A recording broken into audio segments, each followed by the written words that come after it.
కొత్తగా ఎన్నిక కాబడ్డ నేను షాద్నగర్ నియోజకవర్గం నుంచి ఏదైతే సామాజిక న్యాయం జరగాలి, తెలంగాణ తెచ్చుకోవాలనే ఆరాటంతో ఉద్యమాలు చేసినాం. ఈరోజు ఈ అవకాశం వచ్చిందంటే రాష్ట్ర ముఖ్యమంత్రి వర్యులు మోస్ట్ బ్యాక్వర్డ్ క్లాస్కి చెందిన నన్ను శాసనసభ్యునిగా ఈ అసెంబ్లీలో మాట్లాడేటందుకు ప్రాతినిధ్యం కల్పించినందుకు వారికి మీకు ధన్యవాదాలు అధ్యక్ష. ముఖ్యంగా అధ్యక్ష,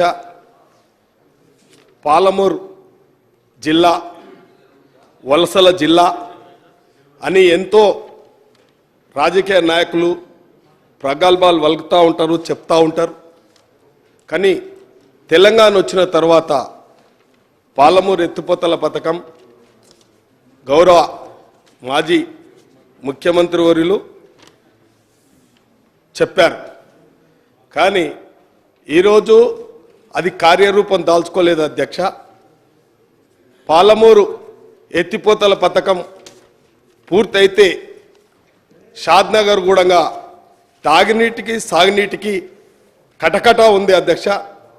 షాద్నగర్ ఎత్తైన ప్రాంతం, తాగునీరు లేక సాగునీరు లేక రైతులు ఇబ్బంది పడుతూ ఉన్నారు. ఇవాళ ఈ యొక్క పాలమూరు 72 జీవో కూడా మరి తెలంగాణ ఉద్యమం కంటే ముందు 72 జీవో కూడా ఇష్యూ కాబడ్డది. దాని ప్రకారం కాకుండా తమరందరికీ తెలుసు ఆ కార్యక్రమం మరి 5 లిఫ్టులు 6 రిజర్వాయర్లు అని చెప్పి గత ప్రభుత్వం ప్రారంభించారు. కానీ మరి లక్ష్మీదేపల్లి ప్రాజెక్టు రిజర్వాయర్కు ఎలాంటి పనులు చేపట్టలేదు, దానికి డబ్బులు కూడా కేటాయించలేదు, ఊసు కూడా లేదు దానికి. కానీ 80% పూర్తి చేసినాం అనేది పచ్చి అబద్ధం అధ్యక్ష. మరి లక్ష్మీదేపల్లి రిజర్వాయరు నిర్మాణం చేసినట్లయితేనే షాద్నగర్కు తాగునీరు వస్తుంది కాబట్టి తీవ్రమైన సమస్య. మరి ప్రతి ఒక్క నాయకులు చెప్తారు షాద్నగర్ ఎత్తైన ప్రాంతం అని చెప్పి. మరి ఆ ప్రాంతంలో రాష్ట్ర ప్రభుత్వాన్ని కూడా మరి ట్యాక్స్ల రూపంలో పెద్ద పెద్ద ఇండస్ట్రీలు ఉన్నాయి అధ్యక్ష. మరి రెవెన్యూ కూడా వస్తుంది. కానీ మన మౌలిక వసతులు, నీటి వసతులు ఇప్పటి వరకు కల్పించలేదు అధ్యక్ష. మిషన్ భగీరథ ఉంది, అది అస్తవ్యస్తంగా ఉంది అధ్యక్ష. ఇప్పటి వరకు అది కొన్ని మున్సిపాలిటీలకైతే ఆ మిషన్ భగీరథ నీరే రాలేదు అధ్యక్ష. మరి దాన్ని కూడా ఒక సైంటిఫిక్గా ఆ ప్రాజెక్ట్ తీసుకోవడం కూడా జరుగుతలేదు అధ్యక్ష. ఇష్టానుసారంగా తవ్వడం, ఇబ్బందులు చేయడం గ్రామాలలో కూడా జరుగుతుంది. ఈ జైంట్గా అందరు అధికారులతో కలిపి ఈ గ్రౌండ్లో మరి దాని ఒక ప్లాన్ ప్రకారం అయితే లైన్ లేలేదు, మళ్ళా ఇంటరప్షన్ జరుగుతున్నాయి, లీకేజీలు జరుగుతున్నాయి. మరి సోర్స్ కూడా మరి గ్రిడ్ ద్వారా కూడా సరిగ్గా సప్లై చేయడం లేదు. కాబట్టి ఆ డిపార్ట్మెంట్లకు సరి అయిన ఆదేశాలు ఇవ్వాలి అధ్యక్ష.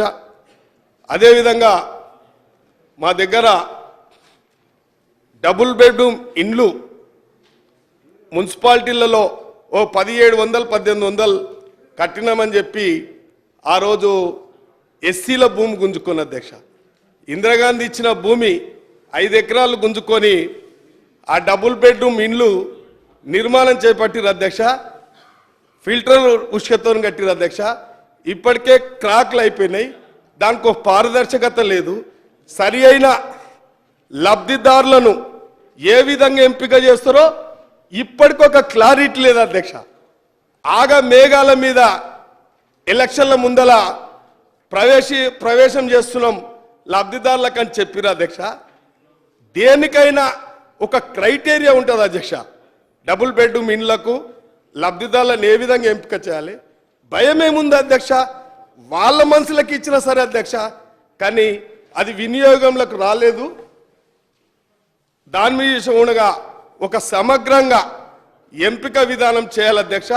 తమర్దాన కోరుతున్న అధ్యక్ష, నేను కలెక్టర్ల కన్నా సంబంధిత హౌసింగ్ డిపార్ట్మెంట్ కన్నా ఆదేశాలు జారీ చేయాలి అధ్యక్ష. అది నిరుపయోగంగా పోతున్నాయి అధ్యక్ష. చెట్లు చేమలు ఇలా ఇబ్బందులు అవుతున్నాయి అధ్యక్ష. పాపం కొందరికన్నా అధ్యక్ష ఇలా షాద్నా నియోజకవర్గంలో అధ్యక్ష ఇలా పాపం సంచార జాతులు గుర్షలలో ఉన్నారు అధ్యక్ష. ఇవాళ కూడా చాలా బాధ అనిపిస్తుంది అధ్యక్ష. అసలు ప్రజాస్వామ్య ప్రభుత్వాలు ఉన్నాయా? ఇవాళ అధికారం కాంక్షతోనే ఇవాళ ఉంటున్నారు తప్ప పేదవాళ్లకు చిత్తశుద్ధితోని పేదవానికి ఈ ప్రజాస్వామ్య ప్రభుత్వం ఉన్నది, ప్రజాప్రతినిధులు ఉన్నాం, మనం అందరం పేదలకు చేయాలి తప్ప పేదల జీవితాలతోని చెలగాట మారుతున్నాయి తప్ప పేదల సమస్యలు తీర్చలేము అధ్యక్ష. ఈ గౌరవ అసెంబ్లీ ఉన్న అందరితో మనవి చేస్తున్నా, పేదోని ముందు చూడండి, పేదోని అవసరం తీర్చండి, పేదోని కష్టం చూచే విధంగా ఈ శాసనాలు తయారు కావాలి అధ్యక్ష. మరి ఏ ప్రభుత్వాలు చేసినా స్వార్థపూర్తంగా ప్రజాప్రతినిధులు వెలుగుతున్నారు కాబట్టి కన్క్లూడ్ చేయండి దయచేసి. అదే విధంగా అధ్యక్ష మా దగ్గర ఎడ్యుకేషన్ మీద కూడా అధ్యక్ష ఎడ్యుకేషన్ కూడా నిర్వీర్యం అయిపోయింది అధ్యక్ష, అస్తవ్యస్తంగా ఉంది అధ్యక్ష. వన్ మినిట్ గౌరవ సభ్యులకు అందరికీ విజ్ఞప్తి, మీ నియోజకవర్గంలో ఉన్న ఒక్క సమస్యను మీరు ఈ అసెంబ్లీ హౌస్ దృష్టికి తీసుకొని వస్తే దానికి జవాబు కరెక్ట్గా మీకు వస్తుంది. కాబట్టి మీరు అన్ని సమస్యలు చెప్తే కష్టమైన పని అది. మళ్ళొక్కసారి విజ్ఞప్తి చేస్తున్నా, నియోజకవర్గానికి సంబంధించి ఒక్క సమస్య 3 minutes లోపల కంప్లీట్ చేయండి ప్లీజ్. అధ్యక్ష కొత్త సభ్యులం అధ్యక్ష, తెలిసి తెలుగు మాట్లాడుతుంటాం అధ్యక్ష, ఒక అవకాశం ఇవ్వాలి. ఎడ్యుకేషన్ కూడా నిర్వీర్యం అయిపోయింది అధ్యక్ష, హాస్పిటల్ హెల్త్ గ్రౌండ్ కూడా నిర్వీర్యం అయిపోయింది అధ్యక్ష. ఈ సమస్యల మీద మరి ప్రభుత్వం ఇప్పుడు వచ్చిన ప్రభుత్వమైనా మాకు లక్ష్మీదేపల్లి ప్రాజెక్టు రిజర్వాయర్ చేపట్టే విధంగా చర్యలు తీసుకోవాలి అధ్యక్ష. అది తీసుకోకపోతే రేపు భవిష్యత్తుకు భావితరాలకు చాలా కష్టం ఉంది అధ్యక్ష. అదేవిధంగా ఎడ్యుకేషన్ కూడా అస్తవ్యస్తంగా ఉంది అధ్యక్ష. డబుల్ బెడ్రూమ్లు ఏ విధంగా పంచాలనో గైడ్ లైన్స్ కానీ రూల్స్ కానీ చెప్పండి అధ్యక్ష, అది పంచిపించే ప్రయత్నం చేయాలి అధ్యక్ష. ప్లీజ్. గంగుల కమలాకర్ గారు.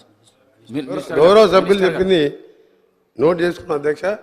3 సమస్యలు చెప్పిన వాళ్ళు ఆ 3 సమస్యలు కూడా సంబంధిత శాఖ మంత్రులకు పంపిస్తాం.